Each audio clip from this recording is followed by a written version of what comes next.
4টা এআই টুল যেটা স্টুডেন্ট হিসেবে আপনার জীবনকে অনেক বেশি সহজ করে দিতে পারে। যারা এআই টুলস ইউজ করতে জানে আর যারা জানে না তাদের মধ্যে পার্থক্য প্রতিদিন বাড়ছে। চতুর্থ এআই টুলসটা আমার পার্সোনালি অনেক বেশি ফেভারিট। প্রথমটা হলো জেমিনাই। আপনার কি অ্যাসাইনমেন্টে আইডিয়া নেই, টপিক বুঝতে পারছেন না? জেমিনাই আপনার পার্সোনাল অ্যাসিস্ট্যান্ট হিসেবে সব কাজে হেল্প করতে পারে। দ্বিতীয়টা হলো অটার এআই। ক্লাসে লেকচার শুনতে শুনতে নোটস লিখতে স্ট্রাগল করছেন? অটার এআই লেকচার অটোমেটিকলি রেকর্ড করে নোটসে কনভার্ট করে দেয়।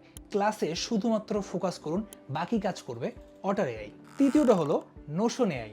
আপনার study notes, project plan, to do list সব কিছু আলাদা আলাদা জায়গায় ছড়িয়ে আছে। নোশন এআইতে সব কিছু এক জায়গায় অর্গানাইজ করুন, এআই নোটস সামারাইজ করে দিবে, আপনার জন্য প্ল্যান বানিয়ে দিবে। আর সবশেষে আমার ফেভারিট গুগলের নোটবুক এলএম। পিডিএফস, লেকচার স্লাইডস, আর্টিকেল পড়তে পড়তে কনফিউজ লাগছে, কোথা থেকে নোটস বানাবেন বুঝতে পারছেন না, সব ম্যাটেরিয়ালস আপলোড করুন, এআই নিজেই সামারাইজ, ফ্ল্যাশ কার্ডস, কুইজেস বানিয়ে দিবে। এমনকি আপনি চাইলে অডিও ওভারভিউ নিতে পারবেন এবং সেখানে ডিসকাশন করতে পারবেন। এরকম কেরিয়ার আর স্কিল রিলেটেড টিপস পেতে ফলো করুন এমপ্লিকো।